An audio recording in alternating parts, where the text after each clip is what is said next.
السلام علیکم۔ بعض اوقات تاریخ کے اندر ایسے دن آ جاتے ہیں کہ بہت ہی غیر معمولی واقعات ان میں ہوتے ہیں۔ اگر آج ہم پاکستان کی یا اس خطے کی صورتحال دیکھیں تو شاید ہم بھی کچھ ایسے ہی کسی ایسے دورانیے سے گزر ہیں جہاں پر بہت بڑے بڑے ایونٹس اور بہت بڑے بڑے حادثات ہمارے سامنے آتے ہیں۔ پاکستان کے بہت ہی قابل افسر، بہت بڑے بڑے نامور افسر، ایک وہ حادثہ ہے 17 اگست کا جو ہم شاید کبھی بھول نہیں سکتے، جس میں پاکستانی فوج کے اس وقت کے سپہ سالار اور بہت سے قابل افسر اس واقعے کے اندر شہید ہو گئے۔ لیکن گزشتہ روز بھی جو واقعہ پیش آیا وہ اس سے کم نہیں تھا، 17 اگست والے واقعے سے کم کسی طرح نہیں تھا۔ جنرل سرفراز علی، جنرل امجد، بریگیڈیئر خالد، 2 میجرز، ایک سینئر لانس نائک، اور ان میں سے ایک میجر صاحب، ان کی فیملی سے کسی حد تک میرا انٹریکشن تھا، تو ان کی بہن سے بات کر کے، ایک شہید کی بہن سے بات کر کے، وہ سارا دن کچھ ایسے ہی تکلیف کا احساس ہوا کہ بہت کوئی اپنا قریبی، میں ان کو جانتا نہیں تھا ذاتی طور پہ، لیکن لگا یہی ہے کہ کوئی بہت اپنا بہت قریبی چلا گیا۔ تو فوج کا اتنے بڑے افسروں کا جانا اور ایک حادثے کے اندر جانا بہت تکلیف ہے۔ اللہ پاک ان سب کے شہداء کے درجات بلند کرے اور ان کی فیملیز کو بہت صبر دے۔ بہت مشکل ہے جس کے چھوٹے چھوٹے 2 بچے ہوں یا کسی کے ایک ہیں، ان کے 6 بچے ہیں، ایک کے 4 بچے ہیں، تو ان کے لیے بھی سب کو دعا مانگنی چاہیے، اور حکومت پاکستان کو بھی ان کو جو مناسب ایوارڈ بھی ہے وہ بھی، اور فیملی کو لک آفٹر کرنے کے لیے جو کام کرنے کی ضرورت ہے وہ بھی نظر انداز نہیں کرنا چاہیے، کیونکہ یہ وہ لوگ تھے جو سیلاب کی تباہ کاریوں میں ان لوگوں کی مدد بھی کر رہے تھے، ایریل سرویز بھی جاری تھے، امدادی کاموں میں بھی حصہ لے رہے تھے، اور جگہ جگہ اتر کے سیلاب کی صورتحال کا جائزہ بھی لیا جا رہا تھا کہ کہیں ادویات کی ضرورت ہے، کہیں لوگوں کو ریلیف یا ریسکیو چاہیے، کہیں راشن پہنچانے کی ضرورت ہے۔ تو خدا پاک ان ساروں کے لیے ان کا سفر آخرت جو ہے بہت آسان بنائے اور ان کے درجات کی بلندی فرمائے۔ دوسرا بڑا واقعہ افغانستان میں ہوا ہے، ایمن الظواہری۔ اسامہ بن لادن کے بعد شاید اتنا بڑا کوئی نام ٹیررزم کی ہٹ لسٹ کے اوپر دنیا میں تھا ہی نہیں، وہ واقعہ بھی ہوا۔ سیلاب کی تباہ کاریاں وہ اس وقت جاری ہیں، اور پاکستان کی عدالتوں کے سامنے بڑے بڑے معاملات آتے ہیں، لیکن ایک معاملہ گزشتہ 8 سال سے پینڈنگ تھا۔ یہ ایک تاریخ ساز ایونٹ ہوگا، کیونکہ یہ پہلا کیس ہے جس میں پاکستان تحریک انصاف کے اوپر الیکشن کمیشن نے یہ فیصلہ جاری کیا ہے۔ آج تک صرف ایک پارٹی ہے جس کو بین کیا گیا تھا، نیپ، نیشنل عوامی پارٹی، بعد میں ANP کے نام سے معرض وجود میں آگئی، ذوالفقار علی بھٹو نے بین کیا تھا۔ لیکن فورن فنڈنگ کا الزام جو آئین کے اندر اور پولیٹیکل پارٹیز آرڈر کے اندر جو شقیں ہیں اس کا استعمال کرتے ہوئے کسی پارٹی کے لیے اوپر یہ ریکمنڈیشن دینا، یہ پہلا واقعہ ہوگا۔ باقی سیاسی جماعتوں کا کیس لگا ہوا ہے، اگر کسی نے کہیں وائلیشن کی ہوگی تو یہ کیس اس کے لیے مثال بنے گا۔ 8 سال لگے ہیں اس کو 2014 سے یہ آتے ہوئے، لیکن ملینز آف ڈالر کی غیر ملکی ممنوعہ فنڈنگ اس کے اندر الیکشن کمیشن آف پاکستان نے ثابت کی ہے، اور اس کے اوپر ریکمنڈیشن دی ہے کہ پولیٹیکل پارٹیز آرڈر کے اوپر آپ نے ولفلی، یہ الفاظ انہوں نے استعمال کیے ہیں کہ ولفلی آپ نے ووٹن کلب سے فنڈنگ لی، آپ نے اس غیر ملکی کمپنی سے لی، آپ نے اس غیر ملکی انڈیویجول سے لی، 34 فورن انڈیویجولز اور 351 غیر ملکی کمپنیاں جس سے فنڈنگ لی۔ تو پولیٹیکل پارٹیز کا آرڈر 17 اس کا، اور پھر اس کی شک 6 ہے، ایک اس کی سب کلاس 3 ہے جو آئیڈینٹیفائی کرتی ہے کہ آپ فورن کمپنیز، فورن نیشنل یا ڈومیسٹک کمپنیز، ان کی فنڈنگ لیں گے تو ممنوع فنڈنگ ہے۔ تو اس کے اوپر آگے امپلیکیشنز کا بھی حصہ آ جاتا ہے۔ امپلیکیشنز کیا ہیں؟ امپلیکیشنز یہ ہے کہ پہلے کیا آپ کی یہ ممنوع فنڈنگ کو ہم کانفiscate نہ کر لیں؟ دوسرا حصہ حکومت پاکستان کو کہا گیا کہ آپ کارروائی کا آغاز کریں اس کے اوپر۔ حکومت پاکستان کارروائی کیا کر سکتی ہے؟ حکومت پاکستان اس کے اوپر ایک ڈیکلیریشن جاری کر سکتی ہے کہ یہ پارٹی فورن فنڈیڈ ہے، اس نے غیر ملکی ممنوع فنڈز حاصل کیے، اس کے اوپر کارروائی کی جائے۔ اس کا اگلا سٹیپ یہ ہے کہ وہ declaration supreme court of Pakistan کے پاس جاتا ہے، اور سپریم کورٹ آف پاکستان اگر اس چیز کو اپ ہولڈ کر دے تو آپ اس پارٹی کو ڈی نوٹیفائی کر دیتے ہیں، اور اس کے تمام اراکین جو ہیں ان کی رکنیت بھی ختم ہو جاتی ہے۔ یہ ایک ایکسٹریم کیس سیناریو ہے جو میں نے آپ کے سامنے رکھا، لیکن الیکشن کمیشن کا فیصلہ جو آج ہمارے سامنے ہے 69 پیجز، وہ سارا اس چیز کا دروازہ کھول رہا ہے۔ اس کے لاسٹ پیج کا جو آرڈر ہے، کلوزنگ آرڈر ہے، وہ وفاقی حکومت کو باقاعدہ اس آرڈر کو تحریری طور پر بھیج کے کہہ رہا ہے کہ آپ اس کے اوپر کارروائی کا آغاز کر دیں۔ تو ایک بہت بڑا سوال ہمارے سامنے آ جاتا ہے۔ آج سے چند سال پہلے نواز شریف کو 62(1)(f) کے اوپر سپریم کورٹ آف پاکستان نے لائف ٹائم ڈسکوالیفیکیشن کی تھی، اور اس کے اوپر الزام یہ تھا کہ اس نے ایک کمپنی اس کے بیٹے کی تھی جس کے اوپر اس کا ڈائریکٹر یا کسی بھی حیثیت میں نام لکھا ہوا تھا، 10,000 درہم اس کی تنخواہ لکھی ہوئی تھی۔ PMLN کا پارٹی کا ان کی کا موقف یہ تھا کہ یہ UAE کا ویزا لینے کے لیے، اقامہ لینے کے لیے یہ فرضی طور پر لکھا جاتا ہے، اس کے بغیر آپ کو اقامہ نہیں ملتا، یہ پیسے کسی نے لیے نہیں۔ سپریم کورٹ نے اس اکاؤنٹس ریسیویبل کہ یہ اکاؤنٹس ریسیویبل ہے، یہ پیسہ نواز شریف کو ملنا تھا تنخواہ، لی نہیں ہوئی، یہ نہیں کہا کہ 10,000 درہم جیب میں ڈال کے چھپا کے لے گیا تھا، انہوں نے کہا یہ ریسیویبل تھا، تو ریسیویبل بھی بائی لا ایسٹ بن جاتا ہے، بلیک لا ڈکشنری کا حوالہ دیا اور کہا کہ یہ صادق اور امین نہیں رہا کیونکہ اس نے 10,000 درہم چھپا لیے ہیں۔ یہاں سوال اٹھ جاتا ہے عمران خان کی ذات کے اوپر، جن کو صادق اور امین کا سرٹیفکیٹ ثاقب نثار صاحب نے دیا تھا، تو وہ صداقت اور امانت دونوں کے اوپر سوال اٹھ گیا ہے، کیونکہ الیکشن کمیشن آف پاکستان نے کہا ہے کہ ایز پارٹی چیئرمین جو انہوں نے ڈکلیریشن دی ہیں وہ غلط ہیں، جھوٹے ہیں، وہ درست نہیں ہیں، حقائق کے اوپر مبنی نہیں ہیں۔ ڈکلیریشن غلط ہو گئے، صداقت ختم ہو گئی، غیر ملکی ممنوعہ فنڈنگ لے لی، دوسرا ایشو آ گیا، تو دونوں کے اوپر اگر 62(1)(f) اس کا سوال اٹھ جائے پھر کیا ہوگا؟ اور وہ سوال اٹھ گیا ہمارے بات کرتے کرتے، الیکشن کمیشن آف پاکستان کے سامنے کوئی پہنچ گیا کہ 62(1)(f) کے اوپر ڈسکوالیفیکیشن کی جائے۔ کیا کرنی چاہیے؟ کیونکہ کوئی بھی 62(1)(f) لگا کے آج تک کی تاریخ میں نواز شریف کو سیاست سے آپ ٹیکنیکلی آؤٹ نہیں کر سکے، ابھی بھی وہ اپنی پارٹی چلا رہا ہے۔ تو کیا عمران خان کو جو اس وقت بہت ہی ایک پاپولر بیانیہ، جس کو جتنا مرضی کہیں کہ انہوں نے ٹوسٹ کیا ہوگا رجیم چینج والے بیانیے کو، لیکن پاپولر بیانیہ اس وقت ان کے ساتھ ہے، کیا اس کو 62(1)(f) لگا کے باہر نکالنا درست فیصلہ ہوگا؟ میرے خیال میں نہیں ہوگا۔ حل کیا نکلے گا؟ کیونکہ ایک لیگل میٹر ہے اور تلوار اس وقت عمران خان کے سر کے اوپر ہے۔ اسی چیز کو سیلیبریٹ انہوں نے کیا تھا جب نواز شریف کے اوپر 62(1)(f) لگی تھی۔ اب وہی چیز، وہی تلوار عمران خان کے اور پاکستان تحریک انصاف کے اپنے سر کے اوپر لٹک رہی ہے۔ کیا وہ اس سے بچ کے نکل سکتے ہیں؟ لیگل میٹر، ٹیکنیکل میٹر عدالتوں کے سامنے جانا پڑے گا، اور میرا ان کو مشورہ ہوگا کہ اس کو سنجیدہ لیں، پاناما کی طرح نان سیریس مت لیں، کوئی قطری خط پیش مت کریں جس طرح اس رپورٹ کے اندر نظر آتا ہے کہ ایک جگہ پہ ڈکلیریشن دیا گیا ہے اس کا عارف نقوی کا، وہ شخص متنازع شخص ہے جس کے اوپر انٹرنیشنل منی لانڈرنگ کی تحقیقات جاری ہیں امریکہ کے اندر، یورپ کے اندر، وہ آپ کا گواہ نہیں بن سکتا، وہ آپ کا کیس کمزور کرنے کا سبب تو بن سکتا ہے، آپ کے لیے آسانی نہیں پیدا کر سکتا۔ تو میٹر سیریس ہے اور اس کو سیاسی اعتبار سے تمام پولیٹیشین کو سنجیدگی سے دیکھنا پڑے گا کہ آئندہ آنے والے دنوں میں پاکستان کو کیسے آگے بڑھانا ہے۔ ایک اور اس سے بھی بڑا سوال ہے پاکستان کی اکانومی کا۔ پاکستان کا روپیہ پچھلے کئی ہفتوں سے دباؤ کا شکار تھا اور سیاسی بے یقینی نے اس کے اندر بہت بڑا رول ادا کیا۔ دو ایشوز تھے کہ کرنٹ اکاؤنٹ ڈیفیسٹ 17.4 ارب ڈالر 30 جون کو تحریک انصاف چھوڑ کے گئی تھی اور 10 ارب ڈالر خزانے میں تھے جس دن حکومت تبدیل ہوئی۔ اس کے ساتھ کیا کرنا چاہیے تھا؟ پہلے یہ تھا کہ آپ تجارتی خسارہ اس کو نیرو ڈاؤن کرتے، کرنٹ اکاؤنٹ ڈیفیسٹ کو نیچے لاتے اور IMF کو ریسٹور کرتے۔ IMF ابھی تک واپس نہیں آئی جس سے بے یقینی برقرار ہے، اور سیاست میں جو کھینچا تانی پنجاب میں ہوئی اس نے اور ہمارا رگڑا لگا دیا۔ تو یہ دونوں ٹاپکس آج کے ہمارے پروگرام کا حصہ ہوں گے، اور ہمارے ساتھ مہمان شخصیت ہیں وفاقی وزیر خزانہ مفتاح اسماعیل صاحب۔ مفتاح صاحب، ویری وارم ویلکم۔ بہت شکریہ۔ جسٹس شائق عثمانی صاحب بھی ماہر قانون اور جج بھی ہیں، ہمارے ساتھ ہوں گے۔ شائق عثمانی صاحب، آپ کو بھی خوش آمدید کہتا ہوں۔ پہلے آپ سے پوچھ لوں، ملینز آف ڈالر کا سوال اٹھ گیا، آپ تو وزارت خزانے کا قلم آپ کے پاس ہے، اس کا کیا طریقہ کار ہوگا؟ اب کیس آگے کیسے بڑھے گا؟ کیا کریں گے آپ؟ ندیم بھائی شکریہ۔ دیکھیں، میں لائر تو نہیں ہوں، شائق صاحب کوئی اس پہ زیادہ بہتر بات کر سکیں گے۔ میرے خیال سے جو اب یہ فیصلہ آ گیا ہے تو اب جو الیکشن کمیشن آف پاکستان ہے وفاقی حکومت کو ایک اپنی رپورٹ پیش کرے گی، اور اس کے بیسس پہ وفاقی حکومت جو ہے وہ سپریم کورٹ کو میرے خیال سے یہ اپنی ریفرنس بھیجے گی، اور پھر سپریم کورٹ کی بینچ، میں نے سنا ہے شاید کہ پوری کورٹ کی بینچ ہوتی ہے، فل کورٹ بینچ، وہ اس پہ فیصلہ لے گی کہ یہ پھر کیا ہونا چاہیے۔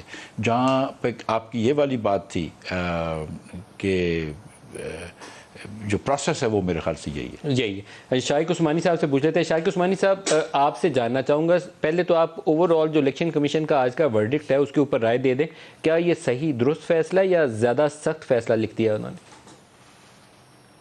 دیکھیے، الیکشن کمیشن کا جو رول تھا وہ کورٹ آف فرسٹ انسٹنس کا تھا، یعنی کورٹ آف فرسٹ انسٹنس وہ ہوتی ہے جس کے سامنے کے شواہد پیش کیے جاتے ہیں اور وہ ان شواہد کی نظر سے ایک نتیجے پہ پہنچتی ہے۔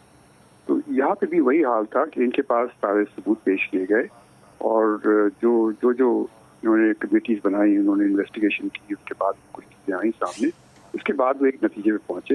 اس کا خلاصہ آپ دیکھیں گے پیراگراف 50 میں، میرے خیال میں پیج 65 پر ہے ججمنٹ کی، جس میں انہوں نے بتایا کہ کون کون سے پیسے فورن سورسز سے آئیں، انہوں نے سارا ڈسکرائب کیا ہے۔ تقریباً 220,000 22 کروڑ کے قریب۔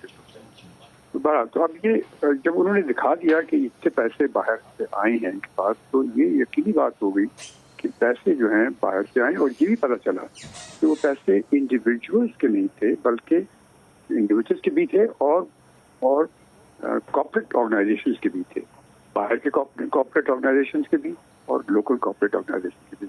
یہ سب چیزیں تو جو شواہد تھے اس کی بنا پر تو یہ تو ثابت ہو گیا کہ فارن فنڈنگ ہوئی ہے ان کی. اب اس کا فارن فنڈنگ کا کیا رزلٹ ہوگا؟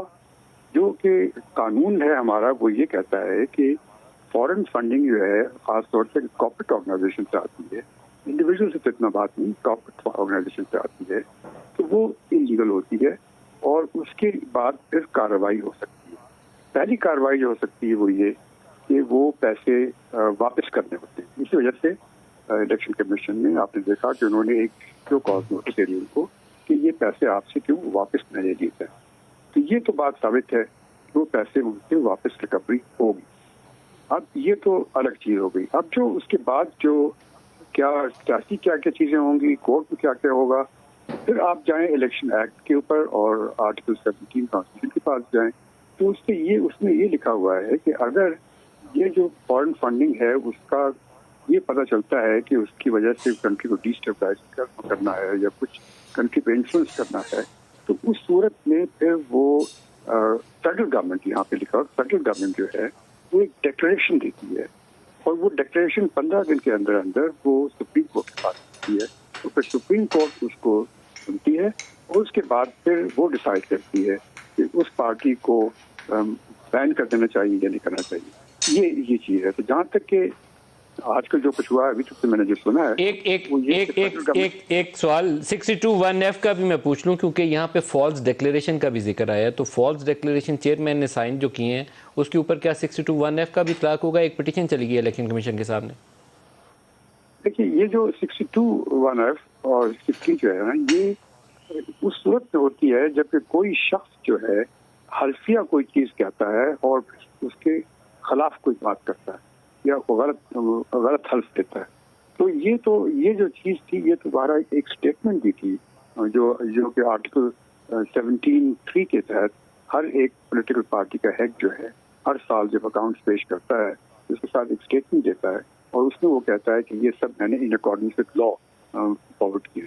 اب اس میں کوئی پرسنل ایفیڈیوٹ نہیں ہوتا، وہ ایک جنرل ایک چیز ہوتی ہے دکھانے کے لیے کہ ہم نے یہ قانون کی پابندی کی ہے، یہ ہوتا ہے. اب اس پر آرٹیکل 62 اور آرٹیکل 63 کا اطلاق میرے خیال میں ذرا دور کی بات ہے. شاید ہو بھی سکتا ہے اگر یہ ثابت ہو جائے کہ ان کی پرسنل نالج تھی اور جان بوجھ کے انہوں نے کیا ہے تو یہ ہو بھی سکتا ہے، لیکن اتنا آسان نہیں ہے جتنا کہ سمجھا جاتا ہے. بہت شکریہ آپ کا جیسے شائق عثمانی صاحب، آپ ہمارے ساتھ. سر آپ کی طرف آؤں، تھوڑا اکانومی کے اوپر بات کر لیں پھر دوبارہ اس پروگرام کی طرف آتے ہیں.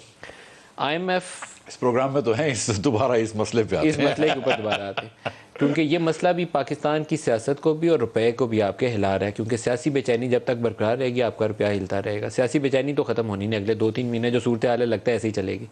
روپیہ ایک اور وجہ سے بھی ہلا ہوا ہے، وہ ہے IMF کب واپس آ رہی ہے؟ سر IMF واپس تو آ چکی ہے. ہم نے پہلے سٹاف لیول اگریمنٹ کر لیا ہے، ہم کو RFP مل گیا ہے، مطلب وہ MEF بھی مل گیا، پھر سٹاف لیول اگریمنٹ ہو گیا. اب IMF نے آج آپ کو پتہ ہے یہ ٹویٹ کیا ہے کہ ساری کنڈیشنز بھی ہم میٹ کر چکے ہیں، پرائر کنڈیشن. گزشتہ کل بلکہ پرسوں جب ہم نے ٹیکس بڑھایا 5 روپے سے ڈیزل پہ تو وہ ہماری لاسٹ کنڈیشن بھی میٹ ہو گئی تھی. سو انشاءاللہ تعالیٰ آخری ہفتے اگست کے اندر جو ہے وہ ہماری میٹنگ ہے، بورڈ میٹنگ ہوگی، اور اس میں انشاءاللہ تعالیٰ IMF کے بورڈ سے اپروول ہو جائے گا. سر 2 ایشوز بتائیے پہلے. ایک اس میں فائنانسنگ گیپ جی وہ بادر کر رہا ہے، اور ہمیں سعودی عرب سے توقع تھی کہ ٹائملی کچھ ہم 4-5 ارب ڈالر کا کوئی پیکج بنا لیں گے، کچھ کیش سپورٹ آ جائے گی، کچھ آئل فیسلٹی مل جائے گی. وہ کہاں سٹینڈ کرتی ہے؟ اس کے بغیر بورڈ پہ پروگرام جائے گا؟ میں فائنینسنگ گیپ کی پہلے ایک بات کر دوں کہ IMF کے حساب سے سال کے اندر 6.2 بلین ڈالرز کی ہماری ریزروز بڑھنے چاہیے، جو مجھے بھی اچھا لگتا ہے کہ ریزرو بڑھنے چاہیے، یہ بہت ناکافی ہیں. وہ جو 4 بلین فائنینسنگ گیپ کی بات کر رہے ہیں اس کے اندر بات کر رہے ہیں. سو دیر از نو فائنینسنگ گیپ. ہم ریزرو کم نہیں ہو رہے, بڑھیں گے لیکن بغیر 4 بلین کے 2 بلین سے بڑھیں گے. اگر 4 بلین ہو جائیں گے تو 6 بلین سے بڑھیں گے. اوکے, ہماری اس وقت فائنینسنگ پوری کورڈ ہے, لیکن as per agreement with IMF ہمیں $6.2 ارب اپنی ریزروز جو ہیں اسٹیٹ بینک آف پاکستان کے اس میں اضافہ کرنا. ہاں, وہ ایک پروجیکشن ٹیبل ہوتا ہے, یہ اس پہ تو خیر وہ نہیں ہوتا. اچھا, دوسری جو گزارش ہے کہ اس کے اندر ہم یہ سمجھتے ہیں کہ اس ہفتے کے اندر بھی ہم آپ کو کچھ خبریں دیں گے کہ جو دوست ممالک جو ہیں وہ اس کے اندر کچھ تعاون کریں گے. یہ ذمہ داری اکیلی بائی دا وے ہماری نہیں ہوتی ہے, یہ فنڈ کی اور ہماری مشترکہ ذمہ داری ہوتی ہے کہ جو فنڈنگ گیپ آئیڈینٹیفائڈ ہے ٹیبلز کے اندر IMF کے وہ پورا کریں. دوست ممالک سے مراد اس وقت آپ کی کس طرف اشارہ کریں, نام بتائیں گے آپ مجھے؟ سعودی عرب سے امید ہے کہ فائنلائز ہو جائے, جی, اور قطر سے بھی امید ہے کسی ہفتے ہو جائے, سعودی عرب سے بھی ہے اور ایک اور ملک سے بھی ہے, UAE.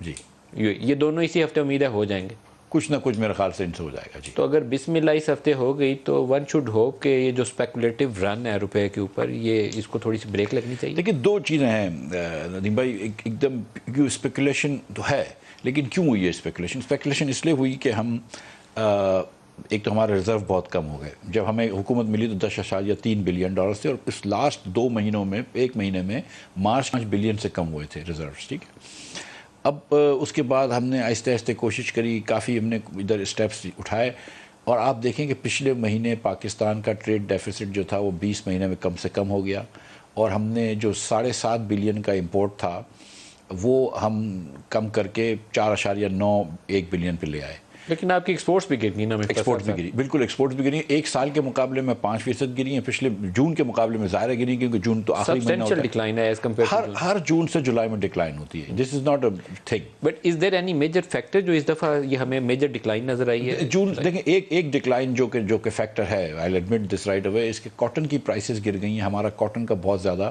ایکسپورٹ, کاٹن ٹیکسٹائل وغیرہ وغیرہ تھا, تو اس کی ٹیکسٹائل کی پرائسز گر گئی ہیں. یہ ایک میجر فیکٹر ہے. جو سیکنڈ فیکٹر ہے وہ ہے کہ تھوڑی سی جو امریکہ کے اندر انوینٹریز کی, آپ نے دیکھیں بڑی جگہ کے انوینٹریز بڑھ گئی ہیں امریکہ میں. یورپ کے اندر تو ریسیشن کی بات کر رہے ہیں, امریکہ میں ریسیشن کی بھی بات نہیں کر رہے, لیکن انوینٹریز کی بات کر رہے ہیں کہ انوینٹریز کٹ کر رہی ہیں کمپنیز, وچ مینس کہ جو والمارٹ اور ٹارگیٹ اور دیگر جو کمپنیاں تھیں وہ اب تھوڑا پاکستان سے آرڈر کم کر رہی ہیں. ایک یہ دوسرا فیکٹ ہے. اور میں آپ کو ایڈمٹ یہ بھی کروں گا کہ تھوڑی سی کیونکہ ہماری انرجی کی سپلائی کے اندر مسئلہ آیا ہوا ہے, یہ نومبر لاسٹ ایئر سے آیا ہوا ہے انرجی کی سپلائیز میں, جب سے کہ انرجی کی شارٹیج ہو گئی ہے دنیا بھر میں, اور کیونکہ کوئی لانگ ٹرم معاہدے نہیں کرے تھے PTI نے ایسے, تو جس کی وجہ سے بھی مسئلہ آتا ہے, کیونکہ جب لوڈ شیڈنگ ہوتی ہے ہم نے اس کو تقریباً نہیں, ہر فیڈر کو بجلی کے استثنا دے دی ہے لوڈ شیڈنگ سے. تو انڈسٹریل فیڈرز پہ لوڈ شیڈنگ نہیں ہوتی, لیکن گیس کی بہرحال شارٹیج ہو جاتی ہے, اس کا بھی افیکٹ ہوتا ہوگا اور ہوا ہوگا ضرور. یہ 3 فیکٹرز کی وجہ سے میرے خیال سے ایکسپورٹ کم ہوا ہے, لیکن جون کے بعد جولائی میں ہمیشہ کم ہوتا ہے. I am comparing it to July, but I hope کہ we should go back to 3, otherwise ہم اپنے اینول ٹارگیٹ سے نہیں جا سکتے. دیکھیں ہم نے اس سال 31 بلین کا کیا تھا, اباؤٹ 2.5 بلین کی ایوریج پہ تھی, 2.6 بلین کی. ہم پوری اللہ تعالیٰ کی ذات سے امید کرتے ہیں کہ 3 بلین کی ایوریج پہ کر کے آئیں گے انشاءاللہ. 36 پہ جائیں گے, 36 پہ جائیں گے. اللہ پاک کرم فرمائے, کیونکہ پہلا مہینہ دیکھ کے نمبر تھوڑی پریشانی ہوئی ہے کہ ہم اپنی ایوریج سے نیچے. جون کے بعد تو جولائی ہمیشہ ہی کم ہوتا ہے. وہ تو روپے کی طرف واپس آ جائیں. ایک تو سر ایک تو یہ کہ ریزرو بہت کم ہے. دوسرا یہ ہے کہ جب 17 جولائی کے الیکشنز کے بعد سے آپ دیکھیں کہ تھوڑا سا روپیہ جو تھا وہ ڈالر میرے کنٹرول سے نکلا ہے. اس سے پہلے تو ٹھیک تھا. 17 جولائی کے بعد جب پولیٹیکل انسرٹنٹی ہوئی تو سینٹیمنٹ چینج ہو گیا. اس کے بعد سے لگا کہ آپ گرنے لگے, جو بھی لگا حکومت جانے لگے, مرزا صاحب کی ٹھک ٹھک 10 روپے روز گر. ویسے میں آپ کو یہ گزارش کر رہا ہوں, دیکھیں غیب کا علم تو اللہ کے پاس ہے, لیکن ہمارا جانے کا کوئی ارادہ نہیں ہے. ہم جب تک کوئی دھکے مار کے نکالے نہیں ویسے ارادہ نہیں ہے. ہم اکتوبر تک بیٹھے ہوئے, اکتوبر 2023 تک. جی, اکتوبر 2023 تک. مطلب ایکچولی اگست میں اسمبلی ڈیزالو ہو جاتی ہے, اکتوبر میں الیکشنز ہوں گے. مطلب یہ کہ یہ ڈن ڈیل ہے کہ آپ کا ارادہ یہی ہے پولیٹیکل پارٹی سے. پرائم منسٹر صاحب is very determined. I think the coalition government is very determined till the end of this term. Parliament کی اپنی ٹرم پوری کرے گی, تیسری مرتبہ انشاءاللہ ہم آخر تک رہیں گے, اور پھر جس دن ٹرم پوری ہو جائے گی اس دن ہم چلے جائیں گے. مفتاح صاحب کا میسج کیوں نہیں مارکیٹ میں گیا, کیوں نہیں, یہ کیوں؟ لیکن 3 دن سے آپ دیکھیں کہ ہلکا ہلکا روپیہ جو ہے وہ گین کر رہا ہے ڈالر. سر 10 روپے گرا کے 4 آنے ریکور کر رہے ہیں سر. میں پہلے آپ سے کہہ دیا, لیکن میں اس میں ندیم بھائی ایک گزارش یہ کرنا چاہتا ہوں. کہ پچھلے مہینے ہم نے $1 بلین زیادہ پیمنٹ کی ہے باہر کے ملکوں کو جو بنسبت جو ہمارے پاس پیمنٹ آئی ہے اسٹیٹ بینک میں, ٹھیک ہے. Outflow of dollars was more and inflow was dollars of less. کیونکہ ہمارا امپورٹ اتنا کم ہو گیا اور اس کی لاٹ آف اس کی پیمنٹ اس مہینے ہوتی ہے, تو میرا انفلو آف ڈالرز جو ہے وہ اس مہینے میرے خیال سے زیادہ ہوگا اور آؤٹ فلو کم ہو جائے گا.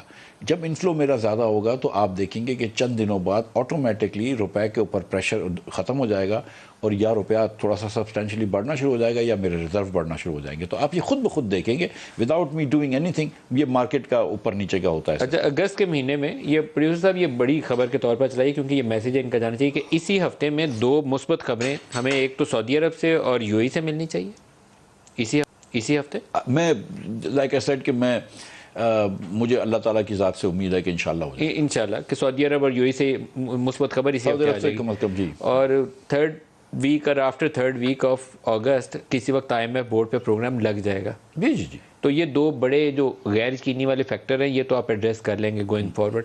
اور ایک آپ کی توقع 3rd والا فیکٹر یہ ہے کہ آپ نے کیونکہ امپورٹ کو کافی دبا لیا ہے تو آپ کا کرنٹ اکاؤنٹ ہو سکتا ہے اگست کے مہینے کا سرپلس آ جائے.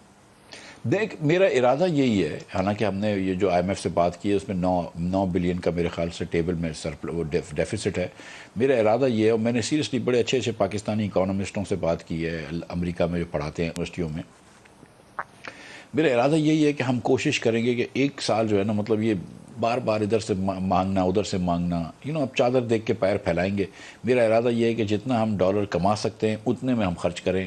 تو تھوڑا سا اگر ہم ایکسپورٹ بڑھانے کی کوشش کریں اور تھوڑی سی امپورٹ کو لمٹ کرنے کی کوشش کریں, اور یہ کرنٹ اکاؤنٹ ڈیفیسٹ جو ہے یہ یا تھوڑا سا نیگیٹو ہو جائے یا تھوڑا سا پازیٹیو ہو جائے یا 0 پہ چل رہا ہوں. جو آپ کی ریمیٹنسز پلس ایکسپورٹس ہیں وہ آپ کی امپورٹس کے بجٹ کے برابر رہنی چاہیے, اس سے زیادہ آگے پیچھے نہیں ہونی چاہیے, نہیں تو پھر ہم دوبارہ ادھار مانگنے کے لیے دنیا کے آگے کھڑے ہوں. جو ندیم بھائی جو ڈیولپنگ کنٹریز ہوتی ہیں اس کو اگر 1-1.5% اگر 2% بھی وہ ڈیفیسٹ کر رہی ہیں تو اس میں کوئی حرج نہیں ہے.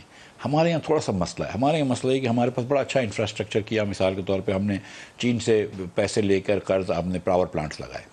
اب اس پاور پلانٹس لگانے کے بعد, اور ہم نے 4 سال پہلے بجلی بھی پاکستان میں دے دی, اگر آپ ان پاور پلانٹس لگانے کے بعد پینٹ سی کر, شرٹ سی کر, ٹی شرٹ سی کر ایکسپورٹ کر رہے ہیں تو بڑی اچھی بات ہے. لیکن اس پاور پلانٹ لگانے کے بعد اگر آپ شادی ہال میں چراغا کر رہے ہیں جو ہمارے ملک میں ہو رہا ہے اور یہ صنعت کے لیے بجلی نہیں لگا رہے, تو پھر وہ ہم کو ڈالرز ہی نہیں آ رہے جس کے تحت ہم کوئلہ یا تیل خرید سکیں. تو تھوڑا سا ہم کو جو ہے اپنا انڈسٹریلائزیشن کی طرف زیادہ جانا ہے, تھوڑا سا کنزمپشن کی طرف کم جانا ہے. سر ایک آپ کی پچھلی حکومت ختم ہوتے ہوتے یہ 2018 کے وقت ایک بڑی موو تھی کہ ہم یہ جو پاور پروجیکٹس ہیں, بریک قریب آ گئی, اس کے بعد پوچھوں گا کہ ان کو قطر کو دے دیں یا کچھ سعودیز انٹرسٹیڈ ہیں, وہ ریفائنریز بھی لگانا چاہتے تھے, پاور پروجیکٹس بھی لینا چاہتے ہیں, چاہیے اور جلدی دینا چاہیے. لیکن بریک کے بعد اس کے اوپر آپ سے رائے لیتا ہوں. بریک لے لیں جی, ہمارے ساتھ رہیے.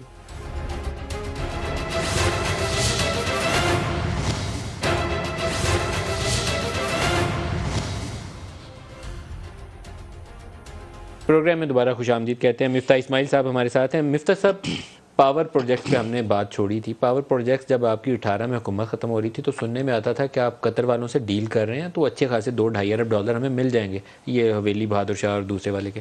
پھر وہ رکی گیا کام. اب کوئی ہے اس پہ پروگریس یا نہیں؟ جی, PTI نے بھی کوشش کی تھی, اور جب میں آیا تو اس پرائیویٹائزیشن کمیشن پہ یہ کام تھا بلوکی اور حویلی بہادر شاہ, 2 میرے خیال سے جو وفاقی حکومت کے پروجیکٹس ہیں وہ بیچنے کی, 2 پنجاب حکومت کے ہیں, 2 وفاق کے ہیں. یہ ایک ملک سے 1-to-1 G-to-G پہ بات چل رہی ہے کہ اگر وہ خریدنا چاہیں تو خرید سکتے ہیں. وہی مالیات اس کی وہی ہے تقریباً جو آپ نے فرمائی, $2-2.5 ارب آپ کو مل سکتے ہیں. لیکن یہ کب تک آپ کا یہ مٹیریلائز ہو سکتا ہے؟ یہ دیکھیں, اس چیز کو پرائیویٹائز کرنا اگر آپ G-to-G کے لیول پہ بھی کریں یا پرائیویٹائزیشن کے تھرو کریں تو اسے 470 دن لگتے ہیں کم از کم. اگر پرائیویٹائزیشن کے تھرو, اگر G-to-G کے دن بھی کریں تو اس کمپنی کو بھی جو بھی خرید رہا ہوگا, گورنمنٹ کی ایجنسی ان کی جو ہوگی وہ ڈیو ڈیلیجنس کرے گی, اس میں کچھ ٹائم لگتا ہے. 6 مہینے تو کم از کم لگتے ہیں. 6 مہینے کم از کم. ایک آپ نے بل پاس کیا آپ کی کیبنٹ نے, جو ابھی آپ نے انیکٹمنٹ کرنی ہے, اور اس سے ہمارا تاثر یہ ہے کہ آپ کوئی UAE یا کچھ ایسے ممالک کے ساتھ کوئی گورنمنٹ اینٹیز جو ہماری اچھی بلو چپ کمپنیز ہیں, کوئی PSO ہے, OGDC ہے, ان کے آپ شیئرز ان کو دینا چاہتے ہیں ود بائی بیک آپشن. کیا آپ نے وہ کمپنیز آئیڈینٹیفائی کی ہیں؟ کون کون سی کمپنی؟ ہم نے نہیں کی ہیں. جو خریدار تھا اس نے آئیڈینٹیفائی کی تھی کہ یہ کمپنیاں ہیں, اگر اس کے آپ شیئرز ہمیں بیچنا چاہتے ہیں. اس میں سے کچھ کمپنیاں اسٹاک میں ٹریڈڈ تھیں تو اس کے پرائسز تھوڑی ڈسکوری آسان ہو جاتی ہے, کچھ کمپنیاں نہیں تھیں. کیونکہ یہ کمپنیاں جو تھیں وہ ان کے یہ 10% بلاک شیئر مانگ رہے تھے, اور اگر آپ ایسے تو آج لینے جائیں اگر ایک کمپنی کا شیئر آپ کو 100 روپے میں ملے گا، لیکن اگر 10% خریدنے جائیں تو پرائس بڑھ جاتی ہے. صحیح. تو اس لیے پھر ہم نے سوچا کہ چلو اس کے بارے میں کچھ ہم فائنینشیل ایڈوائزر سے یا کسی سے ایڈوائز ہی لے لیں. پھر ہم کو بعد میں یہ ڈسکور ہوا کہ ہم تو یہ قانون ہم تو کسی حکومت کو بیچ ہی نہیں سکتے. ہم G2G میں خرید سکتے ہیں لیکن بیچ نہیں سکتے. تو پھر اس کا قانون اور جو پرائیویٹائزیشن کا قانون تھا اس کو منیمم 471 دن لگتے ہیں کوئی بھی چیز پرائیویٹائز کرنے میں، اور وہ قانون اس کے لیے قائم بھی نہیں ہے کیونکہ وہ بڈنگ ہی نہیں ہو سکتی ہے. اب قانون بن رہا ہے، قانون بن جائے گا انشاءاللہ، تو اس کے بعد پھر بات کریں گے. کمپنیز کون کون سی ہیں؟ یہ پاکستانی گورنمنٹ کی جو کمپنیاں ہوتی ہیں وہی کمپنیاں ہیں. نیم فیو آف دم. آپ سب جانتے ہیں، یہ کچھ تیل کی کمپنیاں ہیں، کچھ بینک وغیرہ ہیں، دیگر کمپنیاں ہیں. نیشنل بینک ہے اس کے اندر، کچھ بینکس ہیں، دیگر بینکس ہیں، اور وہ گیس کی کمپنیاں، تیل کی کمپنیاں، یہ جو اسٹینڈرڈ کمپنیاں حکومت کی ہیں. 2 گیس کمپنیز ہماری SSGC اور SNGPL، یہ دونوں بھی شامل ہیں. OGDCL اور PSO بھی شامل ہیں. ساری کمپنیاں شامل ہیں. یہ شامل ہے. اور ہمیں اس میں آپ کا خیال یہ ہے کہ کوئی UAE سے کوئی اچھا اسٹریٹجک انویسٹر اس میں 10% اٹھا لے گا؟ UAE گورنمنٹ اٹھا لے گا؟ کوئی ایک دوست ملک جو ہے وہ اس میں 10-12% شیئر لے لے فی کمپنی. تو آپ اس کو بائی بیک آپشن کے ساتھ اس کو دینا چاہتے ہیں؟ یہ بائی بیک کا آپشن ہے کہ اگر ہم چاہیں تو 2 سال بعد یا 3 سال بعد، ڈیپینڈ کرتا ہے کہ کتنی ٹرم رکھتے ہیں، اس کو واپس خرید لیں. ابھی آپ نے ریسنٹلی ایک انٹرنیشنل مارکیٹ میں دیکھا ہوگا کہ ایلان مسک نے ٹویٹر کا کہا میں نے خریدنا، اس کا شیئر اوپر چلا گیا. اس نے کہا میں نے نہیں لینا، درہم سے نیچے آ گیا. تو جب آپ اسٹریٹجک انویسٹر کوئی ایلان مسک جیسا لائیں گے نا تو اس کی پرائس 100 سے 200 ویسے ہی ہو جائے گی. دیکھیے، ایک آدمی آپ سے آ کے چیز خرید رہا ہے، ٹھیک ہے، وہ اگر آپ کو بیچنی ہے تو بیچیں، نہیں بیچیں تو آپ نے سر پہ بندوق تو اس نے نہیں رکھی. نمبر 1. نمبر 2، وہ آپ کو بیچ رہا ہے اور آپ کو یہ بھی کہہ رہا ہے کہ یار اگر تم چاہو تو تم مجھے کچھ نفع پہ 5%، 7%، کوئی ایک بات کر لیں گے، اس نفع پہ تم مجھ سے واپس لے لینا. اب وہ ایک فیور کر رہا ہے بیسکلی. اگر آپ کو کرنا ہے تو کریں، نہیں کرنا تو چلے جائیں، یہ واک اوے. پرائیویٹائزیشن کرنی چاہیے as a matter of principle. اب اسٹیل مل کا تجربہ بھگت رہے ہیں آج تک، کتنے سو ارب ہم ڈال چکے ہیں اس فیصلے کے بعد، آپ کو بہتر نمبر پتا ہوں گے، لیکن 400-500 تو کہیں نہیں گیا، 400-500 ارب روپیہ جو ہم اس میں پھونک چکے ہیں. اس کو جان چھڑوا لیں ابھی بھی، اگر چھوٹتی ہے تو اسٹیل مل بھی دے دیں کسی کو، روس کو ہی دے دیں، آ کے کوئی مل لگا دے اس پہ. اسٹیل مل کو بیچنے کا بڑا مشکل یہ ہو گئی ہے کہ جو اب نئی اسٹیل ملیں ہوتی ہیں ان کی کاسٹ بہت کم ہو گئی ہے اور ایفیشنسی بہت بڑھ گئی ہے. تو یہ بڑی فرسودہ مل ہے. یہ 1960s اور 70s کی رشین مل ہے، اس کو کوئی لے، یہ بہت بڑی بات ہے. اس کا جو اصل ایسٹ ہے وہ اس کا لینڈ ہے. لینڈ بھی بڑا تقاضا ہے کہ لینڈ کس کا ہے. اگر آپ بیچ رہے ہیں تو سندھ گورنمنٹ کو ریورٹ ہوتا ہے، وفاق کا ہے. اس کے بعد اس کا تقاضا ہے کہ آپ 50-60 ارب روپے شاید یا اس سے زیادہ آپ سوئی گیس کو او کرتے ہیں. اس سے بہت زیادہ پیسے آپ نیشنل بینک کو او کرتے ہیں. تو آپ ایسے بیچ بھی نہیں سکتے جب تک کہ ان لوگوں سے آپ سرٹیفکیٹس نہ لیں. وہ آپ کو اگر بیچنے کی اجازت دیں گے تو وہ، اور اپنا ڈیٹ اگر رائٹ آف کرتے ہیں تو ان کی کمپنیاں بینک کرپٹ ہو جاتی ہیں. تو بہت زیادہ یہ پیچیدہ مسئلہ ہے. تو فی الحال آپ پھکی کھائی جائیں گے، اس کا حل بھی تو نکالیں نا. بیٹھے ہیں مفتاح صاحب، بیٹھے ہیں. اس کا حل ہے، اس کے حل ہیں. ایک تو پچھلی حکومت میں یہ نکلا تھا حل کہ کم از کم آپ اسٹیل مل جو ہے نا اس کا ایک چھوٹا سا پورشن جو ہے وہ آپ 30-40 سال کے لیے کسی کو لیز کر دیں اور زمین کو الگ کر لیں. لیکن اس میں بھی سوئی گیس اور نیشنل بینک سے جو ہے وہ ایگریمنٹ لینا بہت مشکل ہے. ہمارا جو پہلے شاید عباسی صاحب اور میری جو سوچ تھی اس پچھلے دور میں بھی وہ یہ تھے کہ ایک کمپنی بنائیں اور وہ کمپنی جو ہے نا جو جس کو سارا لینڈ دے دیں اور دیٹ کمپنی کے شیئرز جو ہیں وہ آپ سوئی گیس کو اور نیشنل بینک کو دے دیں. اس کے عوض آپ ان سے قرض معاف کروا لیں. اس کمپنی کے جب لینڈ بکے گا تو سوئی گیس اور نیشنل بینک کو پیسے مل جائیں گے، تو ان کی جو ہول ہے وہ فل ہو جائے گا. اور یہ جو چھوٹا سا پورشن آپ کر کے دے دیں کسی چائنیز کمپنی کو، جو بھی کمپنی بڈنگ میں جیتی ہے وہ لے جائے، 30-40 سال کا لیس ہو اس کا. اس کے بعد آپ کو میں روپے کی طرف واپس لے کے جاؤں گا. روپے آپ کے خیال میں ڈالر کے مقابلے میں اس کی اس وقت فیئر ویلیو کیا ہونی چاہیے؟ 240-45 پہ آئی تھنک 250 تک چلا گیا تھا، واپس نیچے 241 آج یا 240 پہ ہے. 238 روپے کچھ پیسے میرے خیال سے تھا آج جو بند ہوا ہے، جو انٹر بینک. جی ہاں، وہ اوپن میں تھوڑا سا بھائی یہ کہنا نا بہت مشکل ہے، کیونکہ ہم یہ کہتے ہیں کہ یار آج کل سیاسی حالات صحیح نہیں ہیں اور صحیح ہو جائیں گے تو پھر کم ہو جائے گا. دیٹس ٹرو، ہماری ایکسپیکٹیشن ہے اور اللہ کرے صحیح ہو جائے. لیکن یہ کہنا کہ آج روپے کی قیمت 210 ہونی چاہیے یا 200 ہونی چاہیے یا 190 ہونی چاہیے، یہ مشکل ہے. میں آپ کو یہ بتا سکتا ہوں کہ اگر آپ ریئل ایفیکٹو ایکسچینج ریٹ دیکھیں تو روپیہ اس وقت 17% سے اوور ویلیوڈ ہے، انڈر ویلیوڈ. ٹھیک ہے، تو وہ آپ حساب کر لیجئے کہ 17% یہاں سے اگر آپ کم کر لیتے ہیں 200 پہ آ جائے گا، تو 200 اسٹیٹ وے 200 پہ آ جائے گا. تو 17% انڈر ویلیوڈ کا مطلب یہ ہے کہ 200 اس کی قیمت اس وقت ہونی چاہیے. تو 200 ہم کب سوچیں کہ مفتاح صاحب اس کو مارکیٹ میں 200 کا لے آئیں گے؟ کوئی مجھے ٹارگیٹ ڈیٹ دینا، میں پکڑ سکوں مفتاح صاحب کو کہ اب آ گئی یہ ڈیٹ. میں یہ نہیں کہہ رہا ہوں کہ روپے کی قیمت 200 ہونی چاہیے، میں کہہ رہا ہوں کہ اس وقت روپیہ جو ہے وہ ریئر کے حساب سے اوور ویلیوڈ ہے. صحیح. روپے میں جو دیکھنا چاہ رہا ہوں کہ روپے کی ایک تو سمت صحیح ہو جائے، یعنی کہ روپیہ نیچے جانا چھوڑ دے. اب ڈالر ہسٹورک ہائی پہ 22 سال کے، اس کے فیڈ کے انٹرسٹ ریٹ نے بھی ایک رول بہت پلے زیادہ کیا ہے. رول پلے کیا ہے. دنیا میں انفلیشن بھی آ گیا. اب اگر میں آپ کو سچ بتاؤں، دیکھیں اگر آئل پرائسز کم ہو جاتی ہیں مزید اور، تو روپے کے اوپر پریشر بہت کم ہو جائے گا، اور پھر میں یہ سمجھتا ہوں کہ روپیہ بڑھنا شروع ہو جائے گا سیریسلی. اگر آئل پرائسز واپس 120 130 پہ چلے جاتی ہیں مشکل ہو جائے گی. آئل پرائسز یہیں پہ بھی رہتی ہیں تو روپیہ میں سمجھتا ہوں کہ اب نیچے آنا شروع ہو گیا ہے، جو انلیس خدا نہ خواستہ کوئی اور پولیٹیکل کوئی گڑبڑ نہ ہو جائے. I think we are now on the right track. اب روپیہ مضبوط ہوتا جائے گا نو آنورڈ. میرے خیال ہے انٹرنیشنلی آئل پرائسز ابھی اوپر نہیں جانے والی، کیونکہ یورپ کا جو ڈیٹا آ رہا ہے اس سے وہ لگتا نہیں ہے کہ اوپر جائے سر. گا. اب یہ جو ہے نا یہ پتہ نہیں ہوتی، سچی بات ہے. Unpredictable situation. ایک بیپر آپ کی اجازت سے کر لیں. احمد بلال محبوب صاحب پل ڈیٹ سے ہمارے ساتھ ہیں. احمد صاحب آپ کو خوش آمدید کہوں گا. اعظم نذیر تارڑ صاحب کا ایک سٹیٹمنٹ آپ کو سناتا ہوں، پھر اس کے اوپر بات کرتے ہیں. دکھائیے گا جی. آپ کو تو پاکستان کے ایک آئینی ادارے نے یہ آپ کے ڈکری جاری کر دی. مجھے دکھ اور افسوس کے ساتھ یہ کہنا پڑتا ہے کہ پاکستان کے موقر ترین جمہوری اداروں کو اپنی چوری چھپانے کے لیے استعمال کیا گیا. تو آپ کو تو سیاست میں رہنے کا کوئی جواز نہیں ہے. جواز اگر آپ بنائیں گے بھی تو آئین پاکستان اور پاکستان کا قانون اب آپ کو سیاست میں رہنے کے لیے کوئی جواز فراہم نہیں کرے گا، کوئی اجازت نہیں دے گا. اب قانون کی منشا یہ ہے کہ آپ کو قانون کا سامنا کرنا پڑے گا.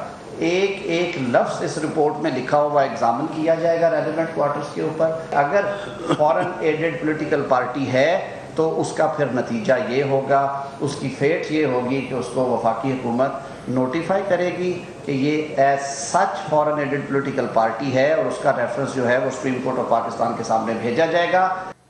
احمد بلال صاحب، اعظم نذیر تارڑ اور رانا ثناء اللہ کے بیانات اگر آپ سنیں تو ان کی انٹینٹ بڑی کلیئر نظر آتی ہے کہ اس کو ڈکلیریشن لے کے سپریم کورٹ جایا جائے گا. آپ کو سیاسی اعتبار سے اگر جائزہ لیں تھوڑا سا اس الیکشن کمیشن کے فیصلے کی روشنی میں، تو کیا ڈویبل آپشن نظر آتی ہے؟ کیا ہونے جا رہا ہے؟ بہت شکریہ ندیم صاحب. دیکھیے، ورسٹ کیس سیناریو اگر یہ ہو بھی جائے کہ یہ ڈیکلریشن دے دیں اور سپریم کورٹ اس ڈیکلریشن کو اپ ہولڈ کر کے پی ٹی آئی کو ڈیزالو کر دے، یہ ورسٹ کیس سیناریو ہے. میں نہیں کہہ رہا کہ ہونے جا رہا ہے. تو دیکھیے، سیاسی پارٹیاں جو ہوتی ہیں وہ تو اپنی عوام کے اندر جو سپورٹ اور مقبولیت ہوتی ہے اس کی بنیاد پہ زندہ رہتی ہیں، مر جاتی ہیں. تو اگر پی ٹی آئی کی سپورٹ پبلک میں رہے گی تو جس دن یہ ڈیزالو ہوگی اسی دن شام کو یہ مثال کے طور سے ٹی آئی پی بن سکتی ہے، تحریک انصاف پاکستان یا کوئی اور نام، اور وہ زندہ ہو جائے گی اور لوگ اس کے ساتھ اسی طرح چل پڑیں گے. چھوٹی سی مثال ہے پاکستان عوامی پارٹی کی،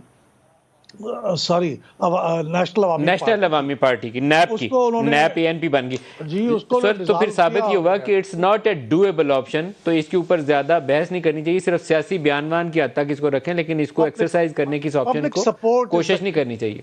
جی، پبلک سپورٹ از دا کی. سیاسی پارٹیاں اسی پہ زندہ رہتی ہیں، لیکن قانون کو اپنا راستہ پھر بھی لینا چاہیے. اگر قانون واقعی سمجھتا ہے تو وہ کرے، لیکن اس سے یہ نہ سمجھے کہ پارٹی مردہ ہو جائے گی یا زندہ ہو جائے گی.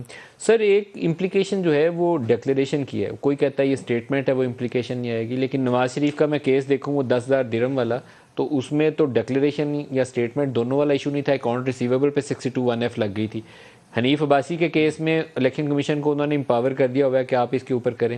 کیا عمران کے اوپر یہ ایشو پیدا ہو جائے گا کہ آپ نے فالس ڈیکلیریشن سائن کر کے اکاؤنٹ سبمٹ کروائے ہوئے ہیں 5 سالوں کے؟ ندیم صاحب، جس طرح کہتے ہیں نا کہ history depends on who writes it, تو اسی طرح عدالت کے فیصلے بھی ڈیپینڈ کرتے ہیں کون لکھے گا، اور عدالت ان کو کس طرح سے انٹرپریٹ کرے گی، کتنا کلوزلی لا کو انٹرپریٹ کرے گی اور کتنا لبرلی اس کو انٹرپریٹ کرے گی، اس پہ بہت ڈیپینڈ کرے گا. دیکھیے، ہم نے یہ سپریم کورٹ کے ریمارکس دیکھے تھے نا کہ ہو سکتا ہے عمران خان صاحب کو پتہ ہی نہ چلا ہو کہ سپریم کورٹ کا فیصلہ کیا ہے، حالانکہ ان کا وکیل موجود تھا. تو اس طرح کی بہت سی پاسبلٹیز ہیں اس قانون میں بھی کہ سپریم کورٹ یہ کہہ سکتی ہے کہ بھائی وہ ایک پاکستانی کی پارٹی کی کمپنی تھی نا، کیا ہوا اگر وہ کیمن آئی لینڈ میں رجسٹرڈ تھی، اور ایک پاکستانی کی بیوی تھی نا، کیا ہوا اگر وہ یو ایس نیشنل تھی یا انڈین اوریجن کی تھی. تو اس طرح کی کئی چیزیں ایسی ہیں جو سبجیکٹ ٹو انٹرپریٹیشن ہے، اور وہ جب عدالت اس کو انٹرپریٹ کرے گی اور اس کے اوپر ججمنٹ دے گی تو پھر ہی صحیح پتہ چلے گا. سر اصولی طور پر اگر دیکھیں یا سیاسی طور پر دیکھیں تو کسی بڑے پولیٹیکل لیڈر کو، عمران ہو یا نواز شریف ہو، 62(1)(f) پہ آپ سیاست سے نہیں نکال سکتے. اسی طریقے سے کسی بڑی سیاسی جماعت کو بھی اس طریقے سے دھکا نہیں مارنا چاہیے. تو اس کے اوپر سیاست کر لیں اپنی جتنی کرنی ہے. پولیٹیکل کاسٹ بھی آئے گی پی ٹی آئی کے لیے، کیونکہ الیکشن کمیشن کا فیصلہ بہت دھانسو ہے. تو اس کے آگے مطلب آپ کا ظاہر اگر میں جائزہ لوں کہ ان کو بین وین کرنے کی طرف نہیں جانا چاہیے، وہ ایک اچھی آپشن نہیں ہوگی، غلط روایت ہو جائے گی. مطلب یہ کہ قانون کی منشا بھی پوری کر لیں اور کچھ سیاسی منشا بھی پوری کر لیں، یہ راستہ نکالنا ہوگا. یہی امتحان ہے قیادت کا کہ یہ کیسے کریں گے یہ دونوں چیزیں. بہت شکریہ آپ کا احمد بلال محبوب صاحب. آپ کچھ رائے دیں گے؟ بہت ہی ایک پیچیدہ کیس ہے. نہیں، کیس تو ذرا بھی پیچیدہ نہیں ہے. دیکھیں پی ٹی آئی کے لوگ بھی ہیں، وہ الیکشن کمیشن کو متنازع بناتے ہیں، الیکشن کمشنر کو برا بھلا کہتے ہیں، یہ کہتے ہیں اس نے بھی یہ کیا، اس نے بھی یہ کیا. لیکن اس پہ تو کوئی دو رائے نہیں ہے نا کہ یہ فورن فنڈنگ جو ہے وہ آپ نے لی ہے، آپ نے اکاؤنٹس چھپائے ہیں. دیکھیں یہ صرف ایسا نہیں ہے کہ 13 اکاؤنٹ سے لے لیا آپ نے، چلو کسی انڈین اوریجن کی خاتون سے جو کہ شاید کسی پاکستانی کی بیگم صاحبہ تھی ان سے پیسے لے لیا آپ نے، یا فورن کمپنی سے لیا آپ نے. مطلب آپ نے پاکستانی کمپنیوں سے $2 ملین لیے ہیں، پاکستانیوں کی فورن کمپنیوں سے. اس ملک میں بھی انلیگل کام کیا، اس ملک میں بھی اتنے پیسے کسی سے لینا غلط ہے. پھر آپ نے پیسے چھپائے. آپ کے پہلے اکاؤنٹس نکلے تو آپ نے کہا کہ گورنر سندھ کیا نام ہے، عمران اسماعیل صاحب ہوئے یا اسد کیسر صاحب ہوئے، وہ خود ان آتھورائز کر رہے ہیں. آپ نے یہ جھوٹ کہا، حالانکہ ظاہر ہے آپ کے ساتھ بیٹھتے ہیں، اگر ان آتھورائز ہوتے تو آپ ان کو شوکوز نوٹس دیتے. اس کے بعد آپ نے 4 ملازم ایسے رکھے تھے کہ جن کے نام پہ آپ نے پیسے منگوائے ہیں. نعمان، افضل کر کے ہے، کوئی 4 نام مجھے یاد نہیں ہے. 4 لوگوں کو نام پہ آپ نے 1 کروڑ روپے کے اوپر ٹی ٹی منگوائی ہے. آپ نے ایک اور اکاؤنٹ سے 8 لاکھ روپے جو خان صاحب کے نام پہ تھے اکاؤنٹ نکالے ہیں. آپ نے جھوٹ بولا 5 سال تک آپ نے اور یہ میں آپ کو یہ بتاؤں کہ 14 سے یہ 13-14 تک کی اکاؤنٹنگ ہے. یہ عمران خان کے اس دور میں تو اکاؤنٹنگ آئی بھی نہیں جس کے اندر بہت سارے اور پیسے ان کو ملے ہوں گے. یہ 13 تک کی اکاؤنٹنگ ہے. آپ نے جھوٹ بولا اور آپ نے جھوٹ سرٹیفکیٹ سائن کر کے دیے. تو آپ مطلب یہ تو آپ صادق اور امین یا تو قانونی نہیں ہو، لیکن اگر قانون ہے تو اس قانون کے تحت عمران خان صاحب صادق اور امین تو نہیں رہے. صداقت تو کہیں پر بھی نہیں ہے، امانت بھی آپ نے خیانت کی ہے. اس کے بعد ایک نیوز کے اندر سٹوری آئی تھی کچھ دنوں پہلے کہ کتنے لوگ یہ سمجھ رہے تھے کہ انہوں نے شوکت خانم کو پیسے دیے، پتہ چلی کہ وہ پی ٹی آئی کے اکاؤنٹ میں چلے گئے. پی ٹی آئی کے اکاؤنٹ کے اندر بھی آپ نے یہ اکاؤنٹنگ نہیں دی ہوئی کہ وہ پی ٹی آئی خرچ کر رہی ہے. اگر ایک آدمی پی ٹی آئی کو دینا چاہ رہا ہے کہ بھئی دھرنا کرو اس میں عمران خان کے گھر کا خرچ تو نہیں چلنا چاہیے. تو آپ تو امانت میں بھی نہیں پورے ہو رہے اور صداقت میں بھی پورے نہیں ہو رہے.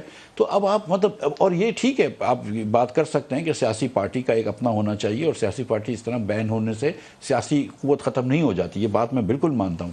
لیکن یہ بات اب اس میں 2 رائے نہیں رہ گئیں. آپ جتنا برا بھلا کہہ لیں الیکشن کمیشن کو کہ جو پی ٹی آئی نے کیا ہے وہ قانون کے خلاف ورزی کی ہے، آئین کی خلاف ورزی کری ہے. خان صاحب نہ صادق ہیں اور نہ امین ہیں. یہ بات سر میں نے یہ اکاؤنٹ سارے پڑھے ہیں. وہ جو کیمین آئی لینڈ کی کمپنی ہے اس کی عارف نقوی کی، اس میں کوئی $2.2 ملین ہے. یو ایس سے بھی کوئی ٹوٹل میں لا لیں تو کوئی $5 ملین وہاں سے آیا ہوا ہے. کچھ روپوں میں بھی اس طرح کی فنڈنگ آئی ہوئی ہے. لیکن یہ سارا پیسہ جمع کر کے میں ایک طرف رکھ دوں تو 190 ملین پاؤنڈ جو آپ نے وہ ریاض ملک والا دیا ہوا ہے، وہ پتہ نہیں کیا کیا ہوا ہے، کہاں دیا ہوا ہے اور کس کو دیا ہوا ہے، سپریم کورٹ میں جمع کرا دیا ہوا ہے. اس پہ آج تک آپ نے مجھے کچھ نہیں کر کے دیا. لاسٹ ٹائم یو پرومس کہ میں آپ کو بتاؤں گا 1 ہفتے کے اندر، آپ نے کچھ نہیں بتایا. دیکھیں گزارش ہے کہ میں نے کچھ نہیں کیا ہے. یہ وہ پیسے تھے جو عمران خان نے اور وہ کیا نام تھا ان کے، مرزا صاحب کا، شہزاد اکبر نے، مرزا شہزاد اکبر نے واپس کر دیے ان کو، جن کے کنفسکیٹ کیے تھے 190 ملین پاؤنڈ، جس میں سے 140 ملین پاؤنڈ جب پاکستان کو واپس آئے تو وہ وفاقی حکومت کے account number 1، federal consolidated account number 1 میں آنے چاہیے تھے. وہ وہاں نہیں آئے، وہ سپریم کورٹ میں ڈال دیے، جہاں پر سپریم کورٹ میرے خیال سے جو ملک ریاض کے اوپر جو 460 ارب روپے کا فائن لگا تھا اس اکاؤنٹ میں ڈال دیے. بھائی ملک ریاض کا فائن بھرنے کے لیے تو آپ کو وہ پیسے نہیں ملے تھے اور یہ آپ کے پیسے تو نہیں تھے. سر آپ وصول کریے نا فائنانس منسٹر. بھائی دیکھیں یہ 200 ملین کتنا 40-50 ارب روپیہ بنتا ہے. خاص جی ایک کمیٹی بنی ہے وفاقی حکومت کی، میں بھی اس کا ممبر ہوں، دیگر وزراء اس کے ممبر ہیں، اور وہ کمیٹی ایگزامن کر رہی ہے. ایک وکیل جو اس کے وکیل تھے پاکستانی انگریز تھے، وہ اس دن آ کے 2 گھنٹے انہوں نے تقریباً جھوٹ بولتے رہے، انفارمیشن بلاک کی، اور اس 4:30 بجے میں خیال سے غالباً میٹنگ ختم ہوئی ہے، 6:30 کی فلائٹ لے کے بھاگ گئے ملک سے. وہ شہزاد اکبر کے وکیل شہزاد ARU میں کام کرتے تھے. 5 مرتبہ یا 6 مرتبہ ان کا کیا اس میں گرامی تھا؟ ضیاء، بیرسٹر ضیاء کر کے 6 مرتبہ شاید وہ لندن گئے تھے عمران خان کے اپروول سے 2019 میں یہ نیگوسیشن کرنے میں. ان سے پوچھا کہ بھئی آپ کا کیا کام تھا، تو وہ بتا نہیں پاتے تھے کہ بھئی میں کیوں گیا تھا. بولتے نہیں ایسے ہی چلا گیا تھا، ایجنڈا کوئی نہیں تھا. بھئی آپ کیوں جا کے بیٹھتے تھے NCA کے ساتھ، نیشنل کرائم ایجنسی کے ساتھ. اب عمران خان صاحب جو ہے وہ جب سب کو یہ کہتے ہیں کہ سب کے اوپر چوری کا الزام لگاتے ہیں، سب کے اوپر بدعنوانی کا الزام لگاتے ہیں، تو بڑی باتیں ہوئی ہیں. دیکھیں وہ ایک بڑی بات ہوئی کہ یہ ریکارڈنگ سچی ہے یا جھوٹی ہے. میں سوال اتنا سا ہے، ریکارڈنگ میں جو بھی بات تھی اس کو چھوڑ دیں.